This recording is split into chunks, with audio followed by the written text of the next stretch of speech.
কি? কারিমান পারভিন। আচ্ছা, আপনার বাচ্চার কি অসুবিধা হয়েছিল? ওর জ্বর হয়েছে, আচ্ছা। আর পাতলা পায়খানা করছে। আচ্ছা, তারপরে কোথায় ভর্তি করেছিলেন প্রথমে? কালিয়াগঞ্জ হসপিটাল। তারপর? কালিয়াগঞ্জে শিশু ডাক্তার ছিল না, তো ইঞ্জেকশন দিচ্ছিল জ্বরের হয়তো, আর ওখানে খিঁচুনি উঠছিল বাচ্চাটার জ্বরের কারণে অতিরিক্ত। শিশু ডাক্তার না থাকায় ওখান থেকে ট্রান্সফার করে দিয়েছিলাম রায়গঞ্জে।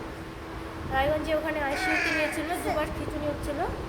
রিপোর্ট করার জন্য, রক্ত রিপোর্ট করার জন্য বাচ্চাটার শরীরে রক্ত নিতে পারছিল না, মানে ফ্যান হচ্ছিল না শরীরে। সেই জন্য ওখান থেকে ট্রান্সফার করে মালদা মেডিকেল কলেজে দিয়েছিল। ওখানে এক রাত ছিলাম, কিন্তু বাচ্চাটার সঠিকভাবে চিকিৎসা হয়নি, কোনো রিপোর্টও হয়নি। সেই জন্য আমরা ওখান থেকে এখানে নিয়ে এসেছি। আপনাদের আপনাদের এখানকার অ্যাড্রেস বা এখানে নিয়ে আসতে হবে সেটা কে বলেছিল? আমার পরিচিত আমার মেসো হবে, সেই আচ্ছা। আমাদেরকে পরামর্শ দিচ্ছে যে আচ্ছা। ওখানে নিয়ে যাও, বাচ্চাটা ভালোই হবে। আচ্ছা, এখানে এসে আপনাদের তো ডক্টর অর্পিতা সিং ঘোষের আন্ডারে ট্রিটমেন্টে ছিলেন। কি মনে হলো আপনাদের বাচ্চার চিকিৎসা হিসাবে? বাচ্চা চিকিৎসা হিসেবে বাচ্চা খুবই সুস্থ আছে, ভালো আছে, এবং আমরা খুব খুশি হয়েছি এত তাড়াতাড়ি বাচ্চা সুস্থ হয়ে যাওয়ার জন্য।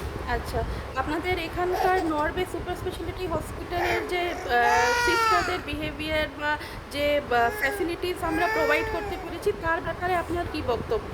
খুবই ভালো, আমাদেরকে খুবই সুন্দরভাবে দেখাশোনা করেছে, আমার বাচ্চাকেও খুব ভালো করে দেখছে।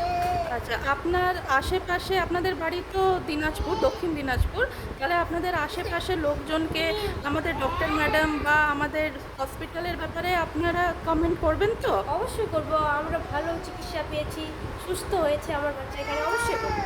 ঠিক আছে, থ্যাংক ইউ।